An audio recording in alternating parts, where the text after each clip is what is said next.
España en democracia, casi medio siglo de avances. Desde que se instauró la democracia, España ha dado un gran salto cualitativo hacia adelante. Y lo demostraremos analizando 35 parámetros estadísticos diferentes. Y gracias a esto conseguiremos saber cómo ha ido la evolución de nuestro país a lo largo del último medio siglo aproximadamente. Todo esto lo haremos desde el año 1980 hasta el 2020, esto es, que analizaremos un intervalo de 40 años de historia. Y, lógicamente, huelga decir que para ello utilizaremos datos estadísticos reales. Cierto es que la estadística es una ciencia a veces inexacta e injusta, pero es probablemente la forma más precisa y objetiva de poder acercarse a la realidad económica existente en un país. Pero antes vamos a dar unas pinceladas históricas de los hechos más importantes del periodo. En 1975 muere el dictador Francisco Franco, poco después entra en vigor la Constitución Española de 1978 y acto seguido se celebran las primeras elecciones generales democráticas. En 1986 España ingresa en la Unión Europea y ya a principios de este siglo adopta el euro como moneda oficial. Y los campos que vamos a medir son estos que aparecen a continuación. Analizaremos diversos parámetros correspondientes a los ámbitos de la demografía, la seguridad, la salud, los transportes, la investigación y el desarrollo, la macroeconomía, la educación, la microeconomía y el índice de desarrollo humano. Pero en primer lugar vamos a analizar unos datos demográficos. Somos un país con muy bajo crecimiento demográfico ya que este se ha dividido por 4. Al ser una nación desarrollada, nuestra población está envejecida con un bajísimo índice de natalidad y una elevada esperanza de vida. Aunque a veces sea difícil de entender, es un país de oportunidades para prosperar. Prueba de ello es que se ha disparado la inmigración. Y en estos años la población ha crecido 10 millones de habitantes, aunque actualmente está estancada. Los sectores terciario y secundario son el motor de la economía en un país altamente urbanizado y con un elevado desarrollo de la sociedad. ¿Y qué nos indica todo esto? Pues que estamos en una sociedad muy estable dentro de un país altamente desarrollado. Por lo que respecta al apartado de la salud, España cuenta con una excelente sanidad que se ve reflejada en la calidad de vida. Se ha aumentado 8 años la esperanza de vida. La mortalidad infantil es bajísima, así también como la mortalidad neonatal. Pero por el contrario, la tasa de natalidad se ha hundido, tal y como ha ocurrido en otros países desarrollados del entorno. Y todos estos indicadores nos dan a entender que nuestra sanidad goza de muy buena salud y es muy eficaz. Algo muy similar ocurre con la seguridad. En el primer parámetro podemos observar que el índice de fallecidos por accidentes de tráfico se ha reducido 4 veces.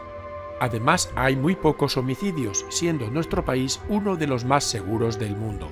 Sin embargo, al igual que en el resto de las naciones desarrolladas, los suicidios han aumentado espectacularmente, doblándose la cifra desde 1980. Por todo esto podemos decir que estamos ante uno de los países más seguros del mundo. Otro gran avance se ha gestado en el sector de los transportes. Los kilómetros de autopistas se han multiplicado por 9, aunque gran parte de estas son de pago. Y a pesar de que la red ferroviaria no ha aumentado en longitud, sí lo ha hecho en calidad, contando con la segunda mayor red de alta velocidad ferroviaria del mundo. En pasajeros también ha habido un incremento espectacular, eso significa que viajamos mucho más que antes.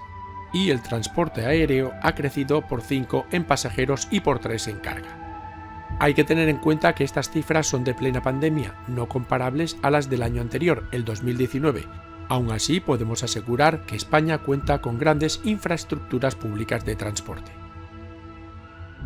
El logro en educación ha consistido en conseguir prácticamente el 100% de escolarización y además gratuita. Ahora bien, otra cuestión sería analizar en profundidad la calidad de la misma.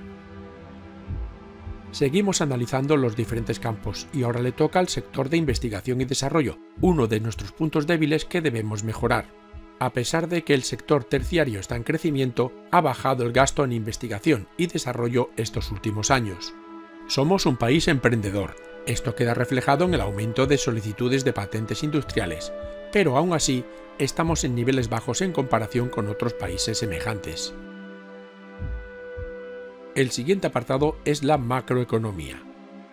El Producto Interior Bruto o PIB es el conjunto de los bienes y servicios producidos en un país durante un año. En el conjunto anual hemos crecido 7 veces con respecto a 1980 y per cápita también ha sucedido algo similar al aumentar las clases medias. O dicho de otra forma, que producimos más y tocamos a más.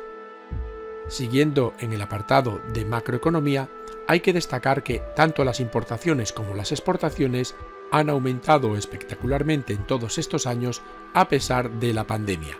Y gracias a todo esto abandonamos nuestra tradicional autarquía, entrando con buen pie en una economía globalizada y formando parte de un gran mercado único mundial.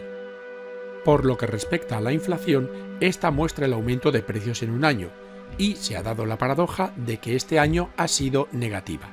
Lejos quedan ya esas inflaciones de 2 dígitos propias de los años 70, ya que una baja inflación significa estabilización, haciendo que la economía esté saneada y sea por tanto estable.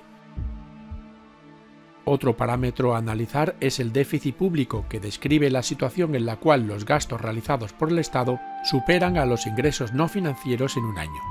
Pero ojo, que el nivel de gastos en nuestro país supera a los ingresos, y esto sí que es un tema muy preocupante, porque estamos gastando mucho más de lo que producimos. Por tanto, la balanza es totalmente negativa. Y el último ítem a tratar en macroeconomía es la deuda pública, que consiste en aquella que mantiene un Estado frente a los particulares u otros países. Se trata de una forma de obtener recursos financieros por el Estado mediante emisiones de títulos de valores o bonos.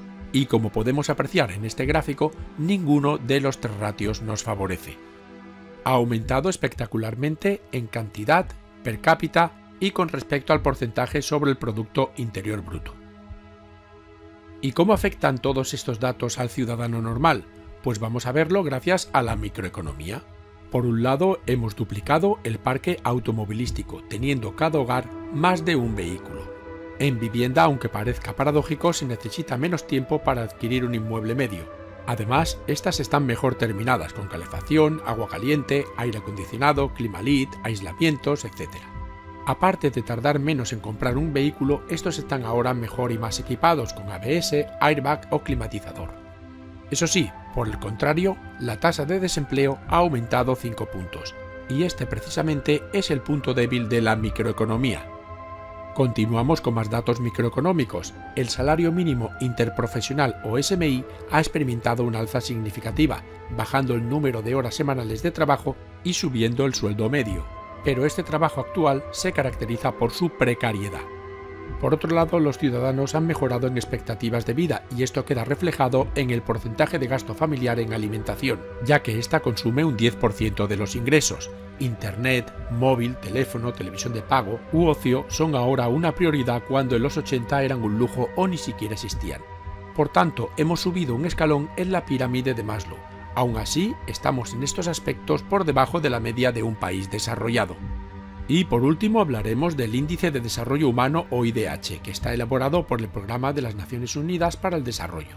El IDH es un indicador sintético de los logros medios obtenidos en las dimensiones fundamentales del ser humano: tener una vida larga y saludable, adquirir conocimientos y disfrutar de un nivel de vida digno.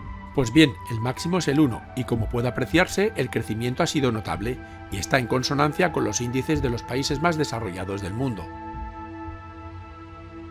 Y después de analizar estos 35 parámetros agrupados en 9 campos, podemos sacar las siguientes conclusiones.